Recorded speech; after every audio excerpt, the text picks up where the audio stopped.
जी, एक लड़के के माँ से शादी कर लिया और बोला है कि मैं एक लड़के के माँ से शादी कर लूंगा तो मुझे जन्नत मिलेगा। हिंदुस्तान की हिंदू लड़की उनसे हाथ जोड़ के प्रार्थना कर रही हूँ कि जो गलती मैं की वो गलती कोई न करे। श्री कृष्ण भगवान कहे हैं कि गुनाह करने से ज्यादा गुनाहगार गुनाह सहने वाला होता है। एक बार इंडिया पाकिस्तान का मैच हो रहा था टीवी में, लगभग हमको याद नहीं है लेकिन 2003 या 2004 का बात है। उस समय युवराज जी खेले थे, उसके बाद ही युवराज जी को एक बार कैंसर या कोई भी बीमारी हुआ जो अस्पताल में भर्ती हो गए थे। तो जब इंडिया पाकिस्तान का मैच हो रहा था तो इंडिया जीत रही थी, एक बॉल में 3 या 2 रन बनाना था। तो बार बार टीवी छोटी सी थी, बंद कर दे रहा था मैं बार बार, क्योंकि मैं इंडिया पाकिस्तान का मैच बहुत आप इंडिया को जिताना चाहती थी, वो पाकिस्तान को जिताना चाहती जी। तो फिर ऐसा ही हुआ, उसके बाद वो टीवी ऐसे करके टीवी टूट गया। उसके बाद उसने मुझे बहुत मारा। मुस्लिम युवक से शादी क्यों? सर जी मेरे कोई इतनी अपनी बातों में ले लिया कि मैं नहीं समझ पाई सर जी। शायद इसी का कैसे बहकाया आप? बस यही कहा कि तुम्हारा कोई नहीं है, हम बहुत अच्छे हैं, पढ़े लिखे हैं। हाँ। और अपने बातों में पता ना कैसे कैसे बातों में मुझे ले लिया। और क्या कहता था शादी करने के बाद? क्या क्या कहता था कि नौकरी लग जाएगी तब हम सब कुछ ठीक हो। मैंने कहा कि इसमें मेरा नाम नहीं लिखे हो, तो कहा कि हम लोग 2 कास्ट है ना, 2 कास्ट के जान जाएगा तो हमको सरकारी सर्विस नहीं मिलेगी ना। जब सरकारी सर्विस मिल जाएगी उसके बाद हम लोग सही हो जाएंगे। और क्या कहता?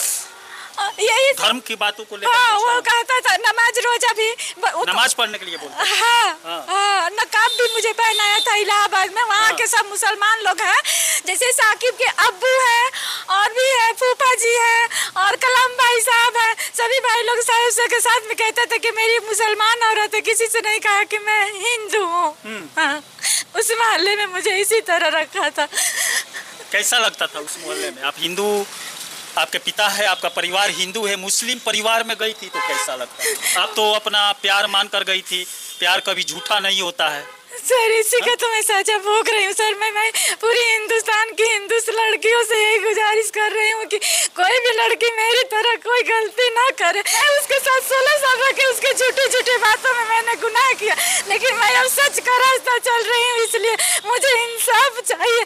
श्री कृष्ण भगवान यही कहे कि गुनाह करने वाले से गुनाह ज्यादा सहने वाले, इसलिए मैं अब गुनाह नहीं सहूंगी। और मेरा 99 19 23 55 नंबर है। अगर मैं पूरी दुनिया के सामने हिंदू मुसलमान के सामने गलत हूँ तो मुझे सजा दे, अगर मैं सही हूँ तो मेरे नंबर पे फोन करके मुझे हौसला दे कि मैं इस लड़ाई में जीत जाऊँ, मुझे इंसाफ मिले।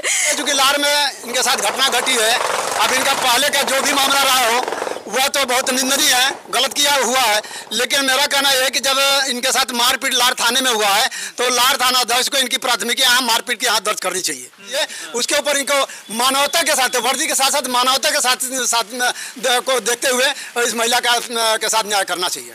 हाँ, लेकिन ऐसा लार के थाना अध्यक्ष महोदय ने ऐसा कहीं कुछ नहीं किया, मानवता नहीं दिखाया। चलिए, लोग बड़ी बड़ी बातें करते हैं। वैसे आमिर खान का पीके मूवी आया था, उसमें बोला गया था कि मुस्लिम धोखा नहीं देते हैं। कौन कहता है? लेकिन धरातल पर आएंगे तो मुस्लिम युवक ही हिंदू युवतियों को फंसाकर यूज करने के बाद ऐसे ही फुटपाथ पर छोड़ देते हैं। इनका हर चीज़, शरीर भी यूज किया, गहना पैसा हर चीज़ यूज किया, और उसके बाद जब उसको नौकरी लग गई तो इस समय फुटपाथ पर छोड़ दिया है और वो दूसरा शादी कर लिया। जी, एक लड़के के माँ से शादी कर लिया और बोला है कि मैं एक लड़के के माँ से शादी कर लूंगा तो मुझे जन्नत मिलेगा।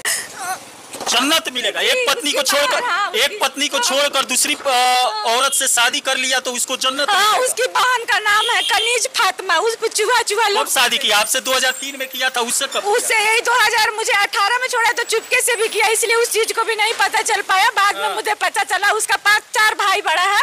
एक रियाज खान है, गाँव में भी मुझे टॉर्चर करते हैं लोग। मैं कभी रास्ते जाती हूँ तो लगता है कि कभी बोलेरो से मुझे कचाड़ देंगे। एक बीच का भाई है, उसका मास्टर है फयाज खान उसका नाम है, और एक उसका और भाई है नियाज खान नाम है, वो सिंचाई विभाग में काम करता है। और एक उसका छोटा भाई है इरशाद खान उर्फ टुनटुन। जो मैं खेजड़ी थाने पे गई तो वहाँ मेरा फरियाद नहीं सुना गया, वो क्योंकि वो पासपोर्ट बनवाता है तो एसपी लोगों से उनका संपर्क है, इसलिए वो नहीं मेरा वहाँ पे फरियाद सुनी गई। लेकिन कल जब मेरा मुख्यमंत्री के पास कागज चला गया तो खेजड़ी थाने से मेरे पास पास फोन आया था और उसने मेरे पिताजी का नाम पूछा। मैंने कहा कि जब मैं आपका दरवाजा खटखटाई उस समय तो आप मेरा सुने नहीं, अब मुझे आपसे नहीं बात करनी है। कार्यालय से भी मेरे पास फोन आया था और सारी चीजें पूछे। मैं कल शाम को 3 बजे के आसपास में मुख्य कार्यालय से मेरे उनको पता है मैं 2018 में भी एप्लीकेशन भेजी थी, तो कह रहे थे कि आया है, अब ढूंढ रही हूँ, कहा है तुम्हारे साथ इंसाफ होगा, तुम्हारे साथ इंसाफ होगा। लेकिन मुझे भी वो लोग डांट। आपको कैसे फंसाया था कि और भी हिंदू लड़कियां जो है बच सके मुस्लिम लड़के से? कैसे फंसाया? कैसे कैसे बातों में लेकर आपको? बात में शायद बहुत हो लेता था, बस साइंस से पढ़ा है ना, तो बहुत इतना बात लेता था कि मुझे तो इतना याद नहीं है। 2003 से लेके 18 तक हमेशा ही मुझे मारता पीटता। एक झोला लेके जाने लगी, मैं बोली कि मुझे अब आपके साथ नहीं रहना है, तो उसने इसी कागज का वास्ता दे के कहा कि देखो इसमें दूसरा पक्ष में लिखा है कि तुम अगर मुझे छोड़ के चली जाओगी तो मैं तुमको कोर्ट से वापस ले लूंगा। और फिर उसने ये भी कहा कि जानने तो मैंने मार दिया। मुझे गुस्सा आ गया क्योंकि मैं पाकिस्तान का सपोर्टर हूँ ना, और उस दिन से फिर मैं मैच ही देखना छोड़ दी कि चलो फैमिली है, रिश्ता है, क्या झूठ मूठ का घर में झगड़ा करना। अब यहाँ पर देख सकते हैं इंडिया का खाते हैं, हिंदुस्तान में रहते हैं, लेकिन गाते हैं पाकिस्तान का। मैं सरकार से ये भी कहूँगी कि उन्होंने नौकरी दिया है, लेकिन ये तब हिंदुस्तानी होके रहे, क्यों पाकिस्तानी होके रह रहा है। और मैं ये भी कहूँगी इसकी नौकरी की छानबीन करे, उसके बाद मुझे सजा देना। अच्छा, उसकी नौकरी तो अभी चली जाएगी। इसमें दर्शाया गया है कि वो अविवाहित है। जब नौकरी के लिए दर्शाया है, इसमें लिखा है कि मैं अविवाहित हूँ, जो इस समय इनकी शादी उसके साथ हो गया था। स्टाम्प पेपर पर साफ साफ लिखा हुआ है, कोर्ट का कागज। जी, तो अब ये तो मैं नहीं बता सकती, नहीं तो सरकार इसका फैसला करेंगे ना कि नौकरी जाएगी कि रहेगी। मैं कैसे इसका फैसला करूं? चलिए, आप लोग भी बच कर रहिए और ऐसे ऐसे मुस्लिम लड़कों के बहकावे में मत आइए, नहीं तो आप लोग भी ऐसे ही फुटपाथ पर दिखेंगे। जितने मास्टर लोग हैं सर, मुझे बहुत सारे मास्टर इम्तियाज को जानते हैं, जो 99 84 87 22 उनका फोन नंबर है, 2003 से पहले का फोन नंबर है।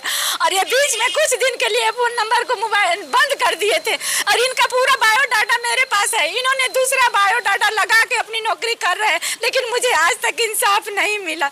इनका भाई लोग भी घर पर मुझे बलोरे से, इसका 2 भतीजा है, जिसका एक का नाम है इमरान खान और एक भतीजा है आरिफ खान उर्फ राजा। ये बोले मेरे चाचा से शादी की है तो नौकरी लग गया, मुझसे भी शादी कर लो तो नौकरी लग जाएगा। गाँव में बोली इस तरह के लोग बोले, लेकिन मैं बिल्कुल मजबूर, मुझे डर भी लगता। ऐसा बोले थे? जी, ये सच्ची बात है। मैं एक बारी से यूज करने का प्रयास। जी, ये दोनों उसका भतीजा है, दोनों भतीजा, एक फयाज मास्टर का लड़का और एक रयाज खान का लड़का है। अब क्या करना है? न्याय चाहिए या वो चाहिए? न्याय चाहिए, मुझे इंसाफ भी वो नहीं चाहिए। नहीं, मुझे न्याय चाहिए। इससे मन भर गया। जो मैंने गलती की उसकी पश्चाताप के हक में चल रही है, मुझे अब नहीं कुछ सुनना। चलिए, आप लोग भी अगर वीडियो देख रहे हैं तो वीडियो को ज़्यादा से ज़्यादा शेयर करिए, और जो हिंदू संगठन है इस मामले को आगे ले जाए और इस महिला को न्याय मिल सके। इसमें आपकी क्या राय है कमेंट बॉक्स में जरूर लिखिएगा। इसी के साथ मैं मनिंदर सिंह, दबंग 24 से धन्यवाद।